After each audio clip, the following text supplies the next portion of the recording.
يا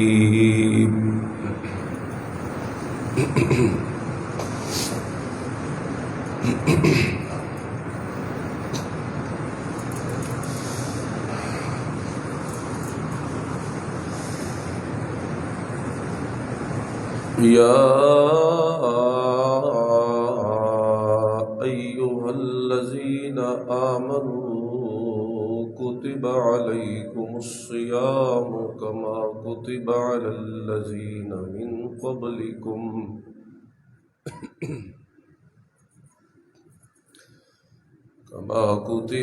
الذين من قبلكم لعلكم تتقون.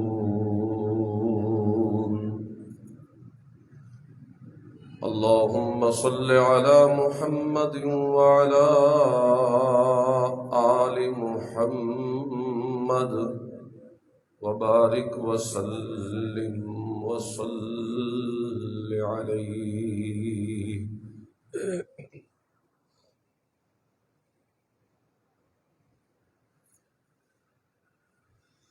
سبحانك لا علم لنا إلا ما علمتنا إنك أنت العليم الحكيم.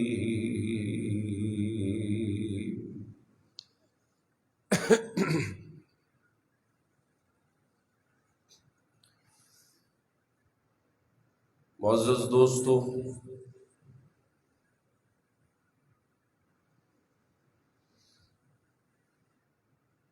آج رمضان المبارک کا پہلا جمعہ ہے.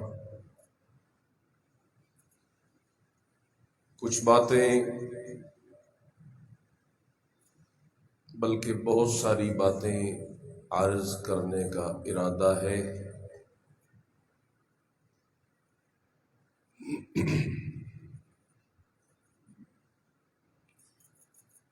صرف وہ باتیں جن کا تعلق ہماری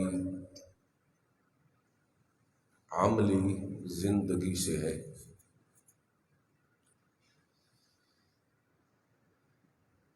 تاکہ رمضان المبارک کا مہینہ ہمارے لیے ایک تربیتی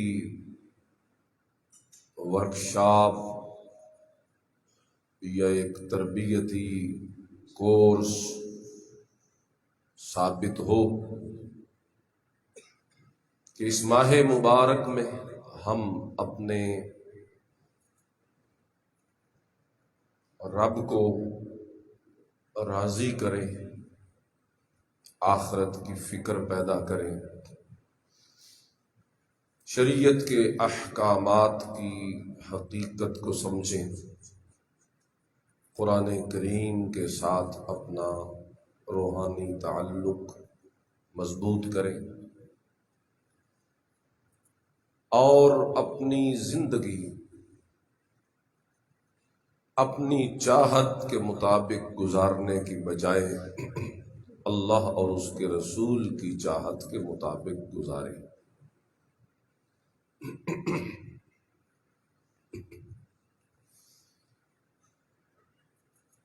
میرے خطبہ میں آیت صیام، یعنی وہ آیت جس میں اللہ نے روزوں کا حکم دیا، وہ پڑھی ہے. اس کے متعلق گزشتہ جمعے بات ہو چکی ہے. میں صرف اس کے آخری حصے کی طرف توجہ دلانا چاہوں گا جس میں اللہ نے روزے کی فرضیت کا مقصد بیان کیا، اور وہ مقصد تقوی ہے، حصول تقوی، تاکہ تمہیں تقوی حاصل ہو جائے. صرف روزہ ہی نہیں تقوی کے حصول کے لیے ذریعہ، بلکہ قرآن کریم میں اللہ نے اور کئی عبادات کے کرنے کا مقصد اسی تقوی کو قرار دیا. رب العالمین ایک موقع پہ تو ساری عبادت کا مقصد ہی تقوی قرار دیتے ہیں.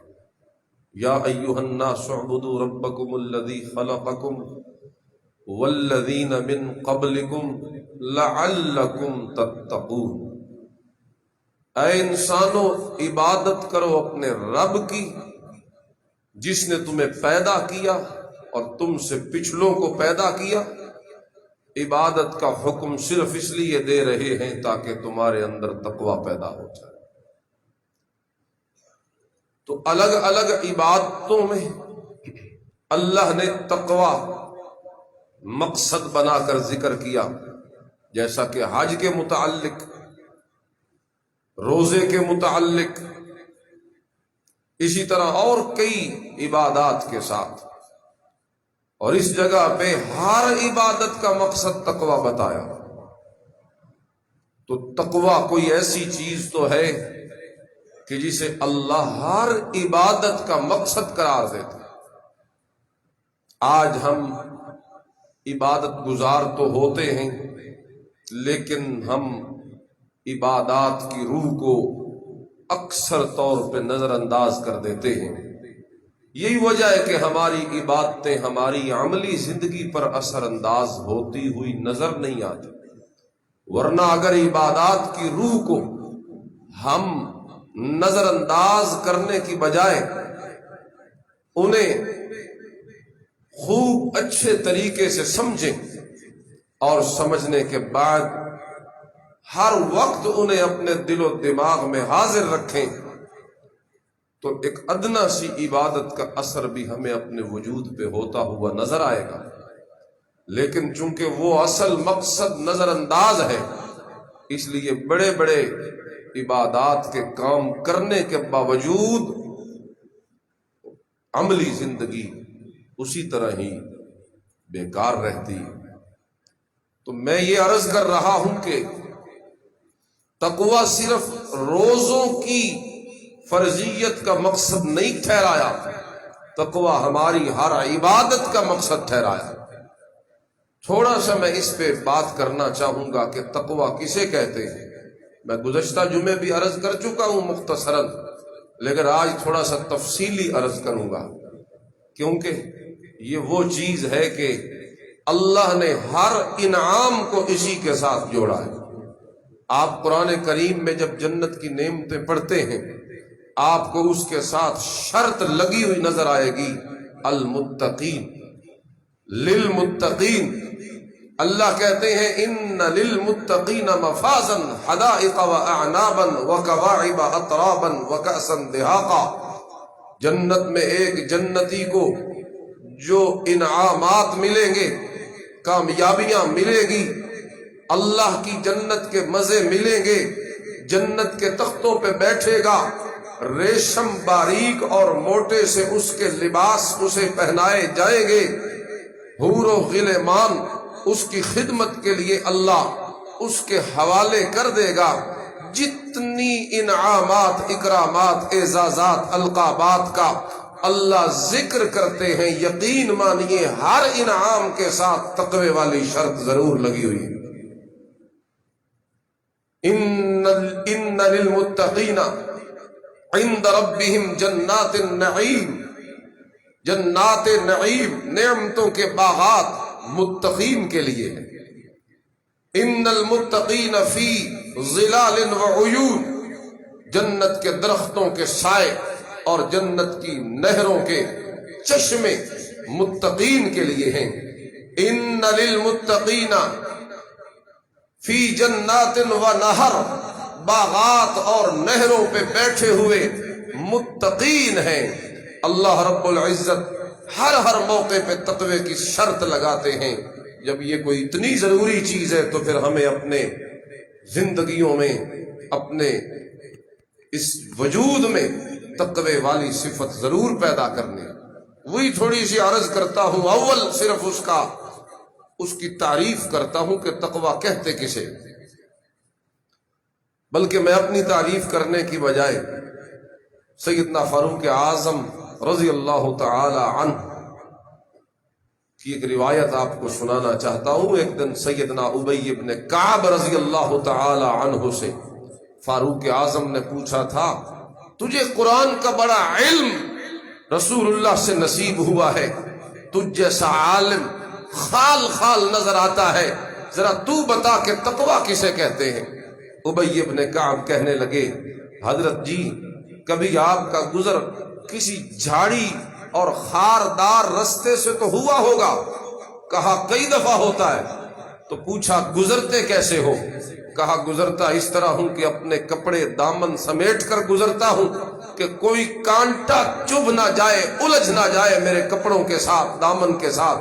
فرمایا اسی کو تقویٰ کہتے ہیں۔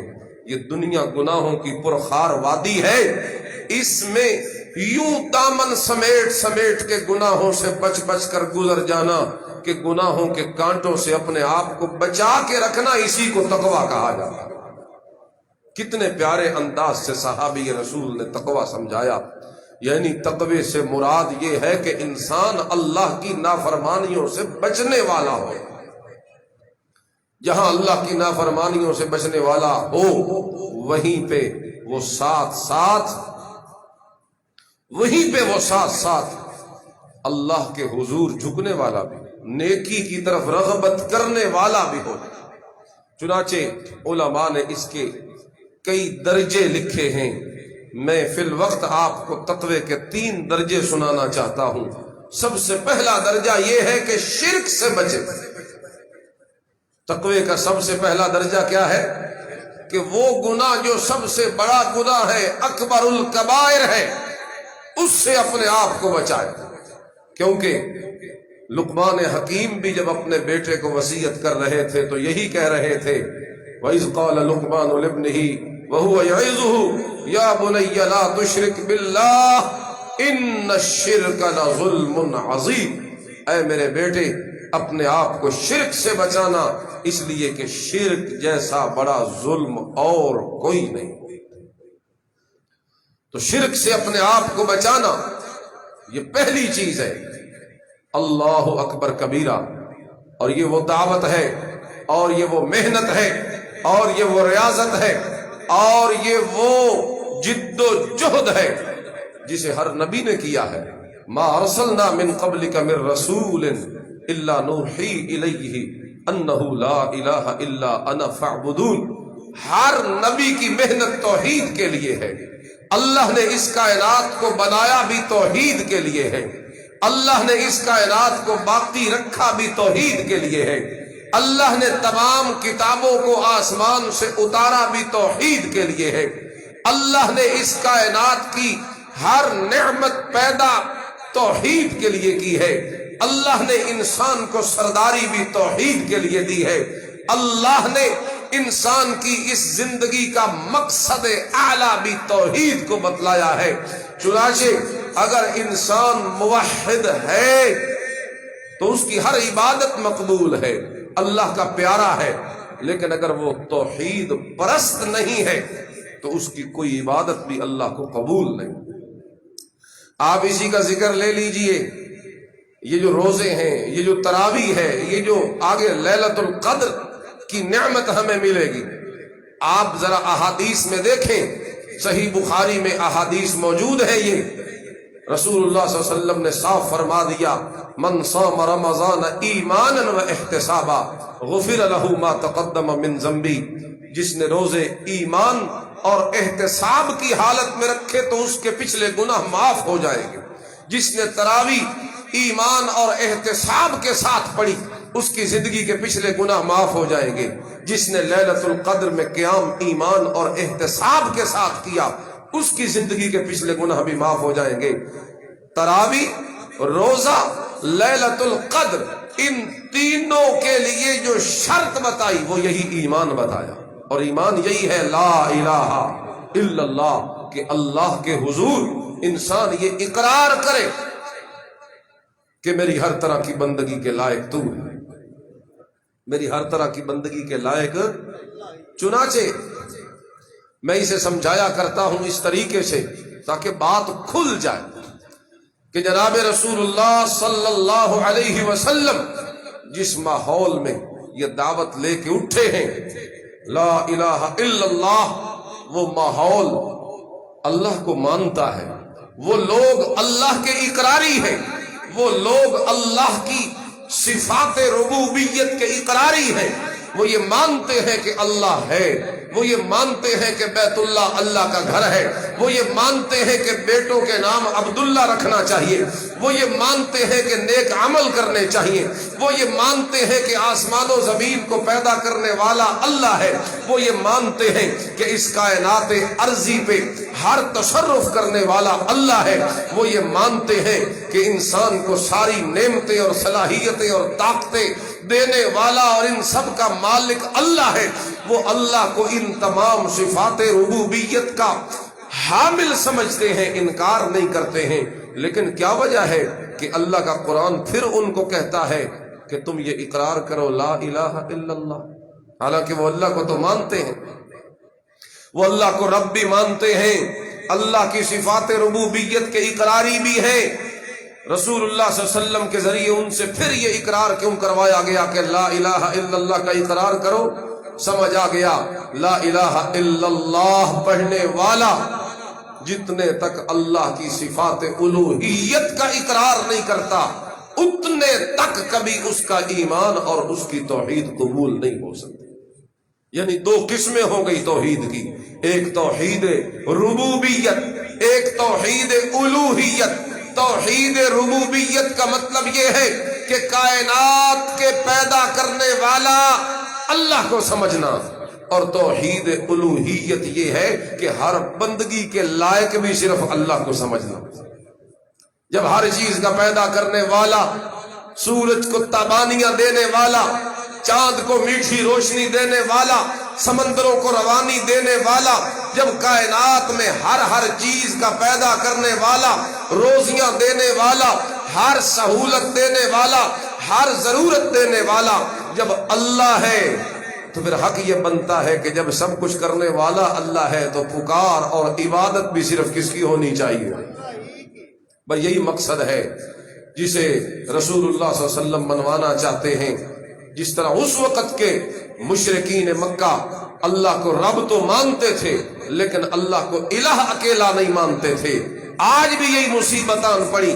آج لوگ اللہ کو رب مانتے ہیں، خالق مالک رازق مانتے ہیں، لیکن اللہ کو ایک الہ نہیں مانتے، کیونکہ الہ وہ ہوتا ہے جو معبود ہوتا ہے، الہ وہ ہوتا ہے جو مقصود ہوتا ہے، الہ وہ ہوتا ہے جو مطلوب ہوتا ہے، الہ وہ ہوتا ہے جو داتا ہوتا ہے، الہ وہ ہوتا ہے جو مشکل کشا ہوتا ہے، الہ وہ ہوتا ہے جو حاجت روا ہوتا ہے، الہ وہ ہوتا ہے جو بگڑیاں بنانے والا ہوتا ہے، الہ وہ ہوتا ہے جو ہر ضرورت سے پھنسے ہوئے کو نکالنے والا ہوتا ہے، الہ وہ ہوتا ہے جو اولادیں دینے والا ہوتا ہے، الہ وہ ہوتا ہے جو نظر و نیاز کا لائق ہوتا ہے، الہ وہ ہوتا ہے جو ہر کسی کی ہر جگہ سے سننے والا ہوتا ہے، الہ وہ ہوتا ہے جو ہر کسی کے حالات سے باخبر ہوتا ہے۔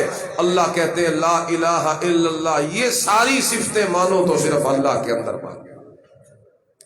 اب لوگوں نے انہی صفات میں اللہ کے شریک بنا رکھے، تو یہ تقوی پہلا یہ ہے کہ انسان یہ اقرار کرے کہ اللہ کے ساتھ اس کی الوہیت میں اس کا کوئی شریک نہیں ہے۔ اللہ واللہ امن یجیب المضطر اذا دعان ویکشف السوء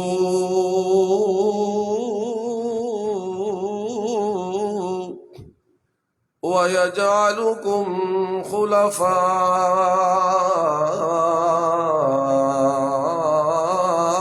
الْأَرْضِ أَإِلَٰهٌ مَّعَ اللَّهِ۔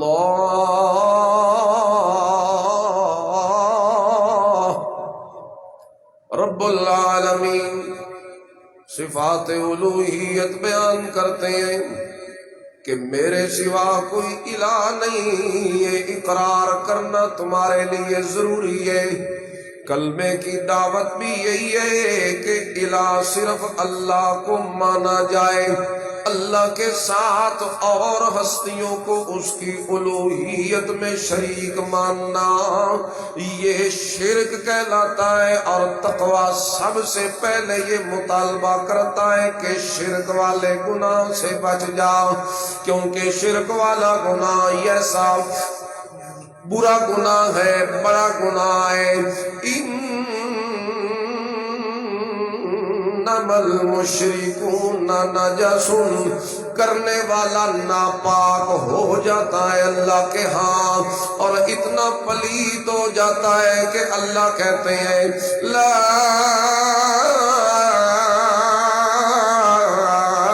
يقرب المسجد الحرام بعد عامهم هذا، اپنے گھر مسجد حرام کے اندر داخلے کی اجازت بھی میں اس بندے کو نہیں دیتا جو مشرک ہوتا ہے۔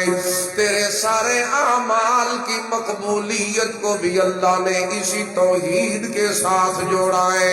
اللہ کہتے ہیں قل هل انبئکم بالاخسرین اعمالا الذین ضل سعیهم فی الحیاة الدنیا وهم يحسبون أنهم يحسنون صنعا أولئك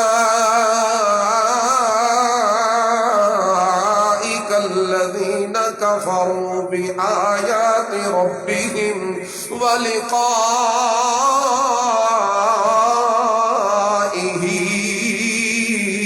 فحبطت أعمالهم فلا نقيم لهم يوم القيامة وزنا۔ فرمایا تیرا ہر عمل برباد ہو جائے گا اگر شرک سے توبہ طائب نہیں ہوگا۔ ایک موقع پہ اللہ فرماتے ہیں من یشرک باللہ فقد ضل ضلالا بعیدا، جو شرک کرتا ہے وہ دور کی گمراہی میں پڑ جاتا ہے۔ ایک موقع پہ اللہ فرماتے ہیں من یشرک باللہ فکأنما خر من السماء، شرک کرنے والا ایسے ہوتا ہے جیسے آسمان سے کوئی گر پڑے۔ جتنی وہ مصیبت پڑتی ہے اتنی بڑی مصیبت شرک والی ہے۔ ایک موقع پہ فرمایا یشرک باللہ فقد حرم اللہ علیہ الجنہ، جو شرک کرتا ہے اس پہ جنت کو میں نے حرام کر دیا ہے۔ ایک موقع پہ فرمایا وَمَأْوَاهُ النَّارُ، جو شرک کرتا ہے اسے میں دوزخ کے اندر ڈال کے عذاب دیتا رہوں گا۔ اتنا غصہ اللہ مشرک بندے پہ کرتا ہے۔ یہی وجہ ہے کہ میرے نبی کریم نے تیرے میرے روزوں کے قبول ہونے کے لیے بھی شرط توحید کو بنا دیا، تیری میری تراویح کے قبول ہونے کی شرط بھی توحید کو بنا دیا، لیلۃ القدر کے قیام کی قبولیت کی شرط بھی اللہ کے نبی نے توحید کو بنا دیا۔ من صام رمضان ایمانا و احتسابا، من قام رمضان ایمانا و احتسابا، من قام لیلۃ القدر ایمانا و احتسابا۔ ان تینوں چیزوں میں شرط ایمان عقیدے توحید کو قرار دے کے فرمایا جو توحید والا جوہر اپنے دل کے اندر لے کے کھڑا رہا، جو توحید والا جوہر اپنے دل میں بٹھا کے روزہ رکھتا رہا، جو توحید والی نیکی اپنے دل میں لگا کے لیلۃ القدر میں قیام کرتا رہا، تو اس کا نتیجہ میں یوں دوں گا غفر له ما تقدم من ذنبه۔ اگر میرے اس بندے سے پچھلی زندگی میں گناہ ہو بھی جائے لیکن میں اللہ اگر دیکھوں کہ اس کے دل میں میری ذات پہ توکل اور یقین پورا موجود ہے، اگر میں نے دیکھ لیا کہ اس کے دل میں میرے اوپر اعتماد اطمینان اور بھروسہ پورے کا پورا موجود ہے، تو میں اللہ وعدہ کرتا ہوں کہ اسی توحید والی نیکی کی وجہ سے میں اپنے بندے کے پچھلی ساری زندگی کے گناہوں کو بھی معاف کر دوں۔ توحید شرط ہے ہر نیکی کے قبول ہونے کے لیے۔ اور توحید کیا ہے؟ اللہ کو ایک ماننا، برابریاں شرک کہلاتا ہے، حصے داریاں اگر کی جائیں یہ بھی شرک کہلاتا ہے۔ اس لیے یہ پہلا درجہ ہے کہ تو نے اور میں نے شرک سے بچنا ہے۔ کس سے بچنا ہے؟ اللہ اللہ اللہ اللہ اللہ اللہ۔ اگر ملوث ہو گیا نا تیرا میرا ایمان شرک کے ساتھ، ہر عبادت خراب تباہ۔ اور اگر تیرا میرا ایمان شرک والی ناپاکی سے بچا رہا، اللہ کا قرآن کہتا ہے الذین آمنوا ولم یلبسوا ایمانہم بالظلم، اگر انہوں نے اس ظلم کے ساتھ اپنے ایمان کو ملوث نہ کیا، اولئک لہم الامن وہم مہتدون، ان کی ہدایت پہ مہر میں اللہ لگاتا ہوں۔ اللہ اکبر کبیرہ۔ تو اللہ کو رب بھی ماننا ہے اور الہ بھی اکیلا اللہ کو ماننا ہے۔ آج الہ کا مفہوم لوگوں کو سمجھ نہیں آتا، صفات الوہیت کی پہچان لوگوں کو کوئی نہیں۔ یہی وجہ ہے کہ اللہ کو لا الہ الا اللہ بھی کہتے ہیں اور شرک بھی کرتے رہتے ہیں۔ حالانکہ الہ کا معنی اگر اس قوم کو پتہ ہوتا، یقین مانیے شرک کم ہوتا، اتنی کثرت سے نہ ہوتا۔ لیکن کیا کیجئے، الہ کا معنی قوم نہیں جانتے، الہ کا معنی لوگ نہیں جانتے۔ آپ سے میں اگر پوچھوں کہ الہ کسے کہتے ہیں، آپ بتائیں الہ کا معنی کیا ہے؟ بھائی بتا دو، مشہور معنی ہے سب کو پتہ نہیں۔ اللہ کے سوا کوئی، ڈرے بیٹھے ہیں بھائی دسیے تک نہیں، پھنس نہ بنی نہیں۔ الہ کا معنی معبود کیا جاتا ہے، حالانکہ الہ کا معنی معبود بھی ہے، الہ کا معنی مسجود بھی ہے، الہ کا معنی داتا بھی ہے۔ سن رہے ہو؟ الہ کا ایک معنی داتا بھی ہے، الہ کا ایک معنی غوث اعظم بھی ہے، الہ کا ایک معنی لجپال بھی ہے، الہ کا ایک معنی غریب نواز بھی ہے، الہ کا ایک معنی اولادیں دینے والا بھی ہے، الہ کا ایک معنی منت منوتی کے لائق ہونے والا بھی ہے، الہ کا ایک معنی قربانیوں کے لائق ہونے والا بھی ہے، الہ کا ایک معنی کائنات میں ہر کسی کی سننے دیکھنے جاننے کرنے والا بھی ہے۔ جب ہم کہتے ہیں لا الہ الا اللہ، تو گویا یہ اقرار کرتے ہیں اپنے اللہ سے تیرے سوا داتا غوث اعظم لجپال دستگیر غریب نواز کسی کو نہیں کہیں گے، تیرے سوا اولادیں یا عزتیں یا شہرتیں یا اپنا رزق روزی کسی سے نہیں مانگیں گے۔ ہر ضرورت پورا کرنے والا تو اکیلا اللہ، ہر جگہ سے سننے دیکھنے جاننے والا تو اکیلا اللہ۔ نبی بھی کوئی نہیں، ولی بھی نہیں ہے، پیر فقیر بھی نہیں ہے، چھوٹا بڑا بھی نہیں ہے، زندہ مردہ بھی نہیں ہے، ان کے ہاتھ میں تو کوئی ملک نہیں ہے، کوئی علم نہیں ہے۔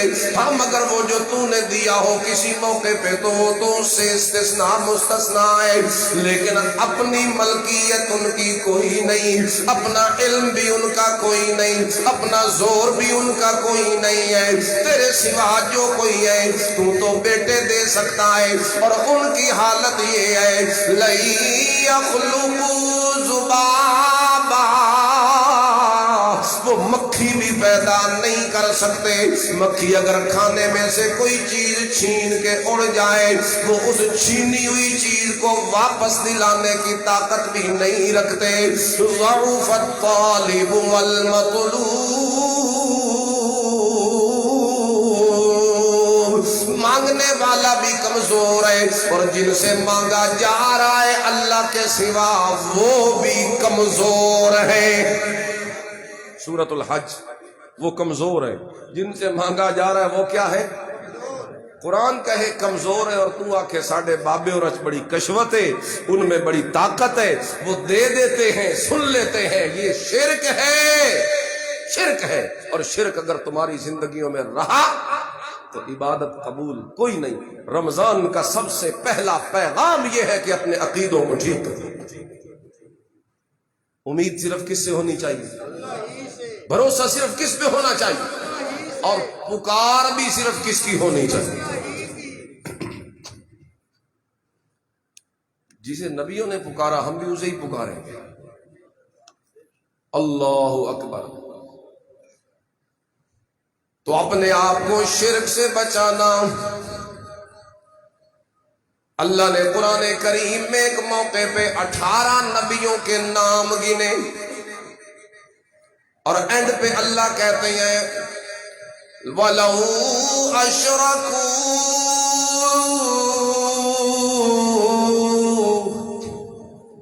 اگر یہ شرک کرتے۔ اللہ کے نبی شرک کر سکتے ہیں؟ یہ ہمیں سمجھانے کے لیے کہا وَلَوْ أَشْرَكُوا،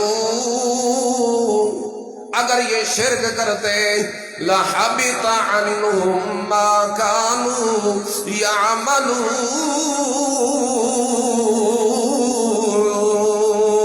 میں اللہ ان کے بھی سارے عملوں کو برباد کر دیتا۔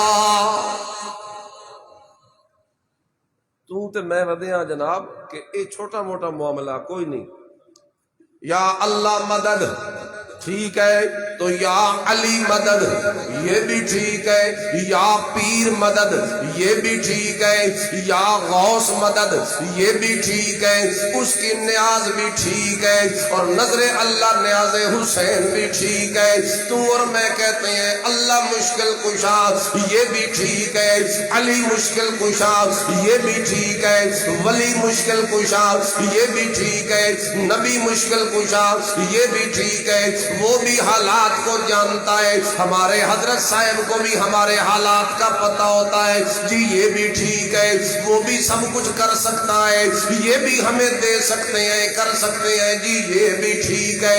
تو نے اور میں نے دونوں چیزوں کو ٹھیک کر دیا، حالانکہ اللہ کا قرآن کہتا ہے ٹھیک تو صرف وہی ہوگا جو یہ اقرار کرے گا کہ ساری طاقتوں کا مالک اکیلا اللہ، سارے علموں کا مالک اکیلا اللہ، ساری کی ساری صلاحیتوں کا مالک صرف اکیلا اللہ، باقی ساری کائنات کمزور ہے، وہ شازور ہے، باقی ساری کائنات زیر دست ہے، وہ زبردست ہے، باقی ساری کائنات عیبوں میں اور جناب نقائص میں ہے، لیکن وہ عیبوں سے بھی پاک، وہ ریبوں سے بھی پاک، وہ نیبوں سے بھی پاک، وہ وزیروں سے بھی پاک، وہ مشیروں سے بھی پاک، وہ نقائص سے بھی پاک، وہ اولادوں سے بھی پاک، وہ جگہ سے بھی پاک، وہ مکان سے بھی پاک، وہ بیماریوں سے بھی پاک، وہ جناب ہر سونے سے بھی پاک، وہ اونگ سے بھی پاک ہے، ہر کمزوری سے پاک ہے، ہر عیب سے پاک ہے،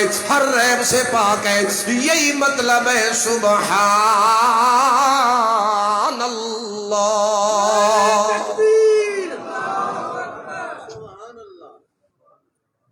سبحان اللہ، اللہ پاک ہے، یہی مطلب ہے اس کا۔ اللہ اکبر کبیرہ۔ تو شرک سے اپنے آپ کو بچانا تقوی کا پہلا درجہ۔ جب عقیدہ بن گیا اب بچے گناہوں سے بھی، یہ دوسرا درجہ۔ اب بچے حرام کھانے سے بھی، یہ دوسرا درجہ۔ اب بچے زنا سے بھی، یہ دوسرا درجہ۔ اب بچے جھوٹ سے بھی، یہ دوسرا درجہ، اونچا درجہ، اس سے اوپر والا درجہ۔ اب بچے خیانت سے، اب بچے سود سے، اب بچے ملاوٹ سے، اب بچے بد نظری سے، اب بچ جائے گانے سننے سے، اب بچ جائے دل میں گندے خیال سوچنے سے، اب بچ جائے ظلم کرنے سے، اب بچ جائے کسی کو دھوکہ دینے سے، اب بچ جائے کسی کو تکلیف دینے سے، اب بچ جائے غیبتیں کرنے سے، اب بچ جائے اللہ کے علاوہ باقی مخلوقات مخلوقات کو تنگ کرنے سے، اب بچ جائے جناب لوگوں کی حق تلفی کرنے سے، اب بچ جائے لوگوں کے قبضے کرنے سے، اب بچ جائے لوگوں کو نقصان دینے سے، اب بچ جائے گناہوں سے، نافرمانیوں سے۔ یہ سارے گناہوں سے بچنا تقوی کو مضبوط کرتا ہے۔ وہ جو دل میں بیج ڈالا ہے تقوی والا، لا الہ الا اللہ، وہ بوٹا ہرا بھرا ہوتا ہے گناہ سے بچنے سے، وہ پھر وہ پھل پھول لگتے ہیں اس پہ، وہ بڑا ہرا بھرا ہوتا ہے، وہ جناب ثمر آور ہو جاتا ہے، اس کا فائدہ پھر ہمارے بدن پہ ہوتا ہے، ہماری روح کو بھی اس کا فائدہ ہوتا ہے، اثر ہوتا ہے ہماری عملی زندگی میں جس وقت ہم گناہوں سے بچتے ہیں۔ لیکن اگر گناہوں سے بچنے والی زندگی بھی نہ ہو، اے بے پرواہی کی زندگی ہے جناب، اللہ کی پیشی کا کوئی فکر ہی نہیں ہے، اللہ کی نگرانی کا کوئی پاس ہی نہیں ہے، حالانکہ اللہ تعالیٰ کی نگرانی بڑی کڑی ہے۔ اللہ تعالیٰ نے ہمارے اوپر کتنے کتنے نگران مقرر کر دیے، اگر میں بتاؤں تو آپ حیران ہو جائیں۔ یہ جس جگہ پہ ہم گناہ کرتے ہیں یہ جگہ بھی قیامت والے دن ہمارے خلاف گواہیاں دینے کے لیے کھڑی ہو جائے گی۔ اذا زلزلت الارض زلزالها وأخرجت الأرض أثقالها وقال الإنسان ما لها يومئذ تحدث أخبارها بأن ربك أوحى لها۔ یہ جس جگہ پہ میں نے گناہ کیا، میں نے سوچا کہ باپ مجھے نہیں دیکھ رہا، میں نے سوچا کہ بیوی مجھے نہیں دیکھ رہی، میں نے سوچا کہ لوگ مجھے نہیں دیکھ رہے، میں نے سوچا کہ استاد مجھے نہیں دیکھ رہا، لیکن اللہ کہتے ہیں او کس سے بچے گا؟ بچے گا تو دنیا والوں سے بچے گا، لیکن میری آنکھ سے کبھی نہیں بچ سکتا۔ تیرا رب تو تجھے دیکھ رہا ہے، تیرا رب تو تیری گھات میں ہے۔ ان ربک لبالمرصاد، وہ تو تیری طاق میں ہر وقت رہتا ہے۔ یہ جس جگہ پہ گناہ کرے گا یہ جگہ بھی تیرے خلاف گواہیاں دے گی قیامت والے دن۔ جس وقت میں گناہ کرے گا، جس دن میں یا رات میں یا زمانے میں یا کسی ٹائم گناہ کرے گا، اس جگہ کے ساتھ ساتھ وقت بھی تیرے خلاف گواہی دے گا۔ وشاہد ومشہود، اس کی ایک تفسیر یہ ہے وقت سے، اور میرے نبی نے بھی فرمایا انی یوم جدید و انی علی ما فی یعمل شہید۔ ہر دوبارہ اٹھنے والا، نیا دن چڑھنے والا یہ پکار کرتا ہے کہ میں اپنے عملوں پہ گواہ بنوں گا تمہارے خلاف قیامت والے دن۔ اس لیے دھیان سے میرے اندر گناہ کرنا یا عمل کرنا، یہ دو گواہ ہو گئے، اور تیسرا گواہ اللہ نے ہمارے اوپر ہماری زبان کو مقرر کر دیا ہے۔ یوم تشہد علیہم السنتہم، ہماری زبان ہمارے خلاف بولے گی۔ چوتھا گواہ ہمارے ارکان، ہاتھ اور پیر اور جسم کے اعضاء، ارجلہم و ایدیہم و ارجلہم، یہ ہمارے خلاف بولیں گے۔ اور پانچواں گواہ یہ فرشتے جو لکھتے رہتے ہیں ہماری نیکیوں کو، یہ بھی ہمارے خلاف بولیں گے۔ اور چھٹا گواہ وہ دیوان نامہ اعمال بھی ہمارے خلاف ہوگا۔ اور ساتواں گواہ جس وقت میرا نبی تیرا میرا کیس لے کے اللہ کے دربار میں چلا جائے گا، پھر خود اندازہ لگا کہ کیسے چھٹکارا ہوگا۔ نبی تیرے میرے خلاف گواہیاں دینے کے لیے اگر پہنچ جائے، وقال الرسول یا ربی ان قوم اتخذوا هذا القرآن مہجورا۔ میرا اللہ ذرا پوچھ میری امت سے کہ انہوں نے میرے قرآن کو کیوں چھوڑ دیا تھا؟ قرآن تو انہیں جگانے کے لیے آیا تھا لیکن یہ پھر سوئے رہے، قرآن تو انہیں اٹھانے کے لیے آیا تھا لیکن یہ پھر گر گئے، قرآن تو انہیں پڑھانے کے لیے آیا تھا لیکن یہ پھر جاہل بنے رہے، قرآن تو انہیں جنتی بنانے کے لیے آیا تھا یہ پھر جہنمی کیوں بن گئے، قرآن تو انہیں باعمل بنانے کے لیے آیا تھا یہ پھر بے عمل کیوں بن گئے، قرآن تو انہیں مجاہد بنانے کے لیے آیا تھا، یہ مجاور کیوں بن گئے؟ قرآن تو انہیں اونچا کرنے کے لیے آیا تھا، یہ نیچے کیوں ہو گئے؟ قرآن تو انہیں اڑان دینے کے لیے آیا تھا، پروان دینے کے لیے آیا تھا۔ اس وقت اندازہ لگائیے جب اللہ کے نبی کیس کریں گے، پھر اس وقت اللہ کے دربار میں تیرا میرا انجام کتنا خطرناک ہوگا، اس کا اندازہ ہمیں یہی لگا کہ توبہ کر لینی چاہیے رمضان میں، اور رمضان کے اس مہینے میں قرآن سے اپنا تعلق پیدا کر لینا چاہیے، ورنہ رمضان میں بھی اگر قرآن سے تعلق نہ بنا، دنیا آخرت کی بربادیوں کے لیے پھر تیار ہو۔ یہ رمضان قرآن کا مہینہ ہے، اترا اسی میں ہے، قرآن اسی میں اترا ہے، تو رمضان میں بھی قرآن سے تعلق نہ بنے، کیونکہ قرآن تو کنٹرول کرتا ہے۔ اور قرآن سے تعلق آپ سوچتے ہو کہ پتہ نہیں مولوی صاحب یہ کیوں کہتے ہیں میں قرآن سے تعلق بناؤں؟ اس لیے کہتا ہوں کہ انسان کے پورے وجود کو کنٹرول کرتا ہے قرآن، انسان کے پورے وجود کو کنٹرول کرتا ہے قرآن، کنٹرول کرتا ہے قرآن۔ زبان کے متعلق کہتا ہے جھوٹ نہ بول، غلط کاری نہ کر۔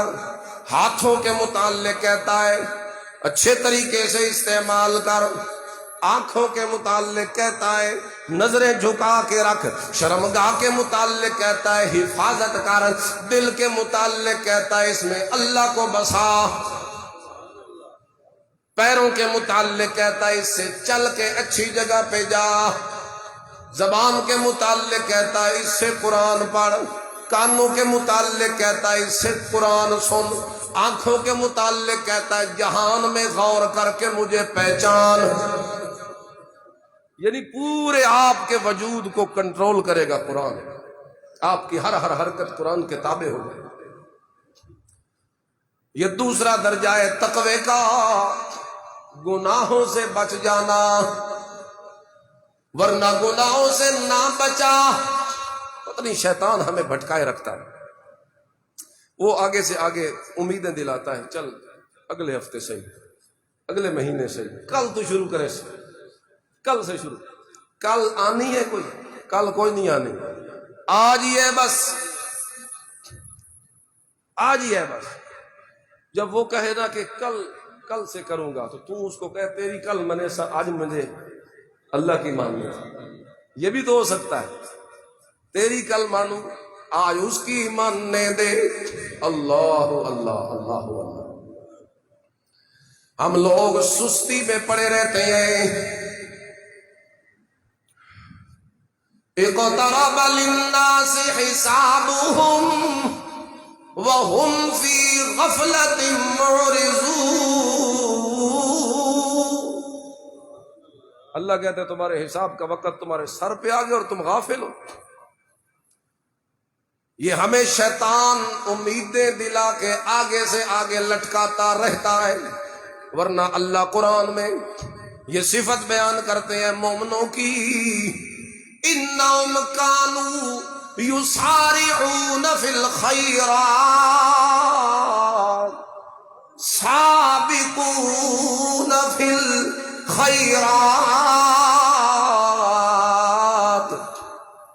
یہ سارے نیکی میں آگے بڑھنے والے ہوتے ہیں، یہ نیکیوں کی طلب میں بڑے دوڑ لگانے والے ہوتے ہیں۔ تیری میری دوڑ دنیا کے لیے ہوتی ہے، جبکہ اللہ کے بندوں کی دوڑ اللہ کی ملاقات کے لیے ہوتی۔ ہم نے ہر چیز کا وہ زاویہ ہی بدل دیا۔ صحابہ سبحان اللہ، رسول اکرم کی اپنی ذات، نیکی کا جب خیال آتا تو پھر وہ تاخیر نہیں کرتے تھے۔ ایک صحابی کہتے ہیں رسول اللہ نماز سے فارغ ہوئے، جلدی جلدی اٹھے اور گھر چلے گئے، پھر جلدی جلدی واپس آ گئے۔ ہم نے تعجب کیا، اتنی تیزی، جلدی میں گئے اور جلدی میں آئے، پتہ نہیں کیا۔ حضور نے ہمارے چہروں کو پڑھ لیا۔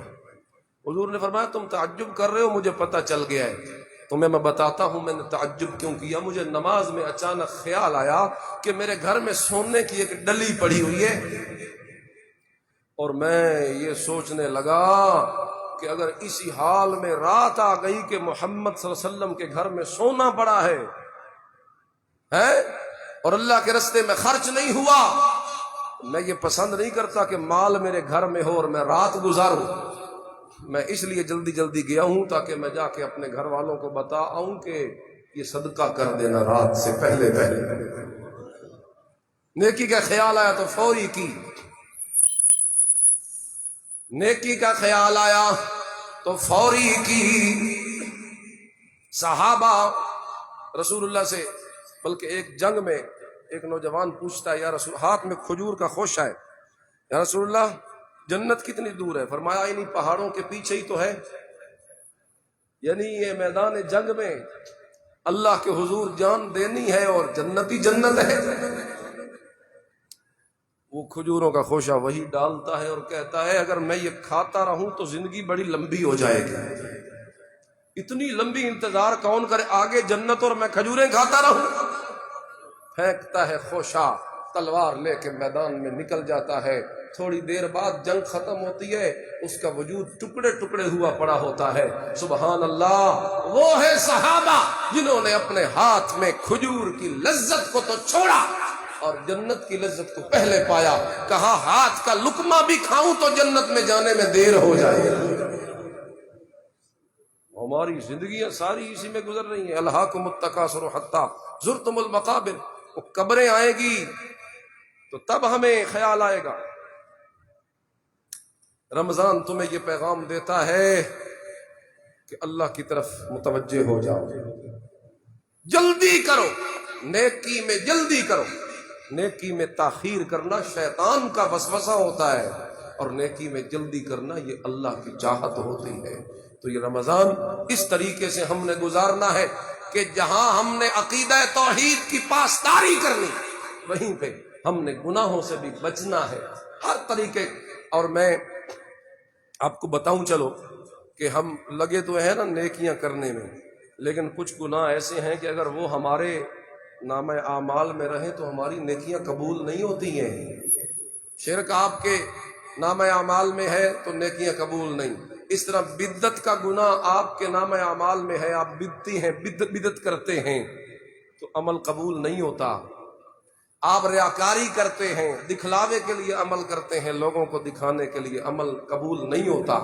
آپ کی آمدنی حلال نہیں ہے، آپ حرام میں کسی نہ کسی طریقے میں ملوث ہیں، آپ کا عمل قبول.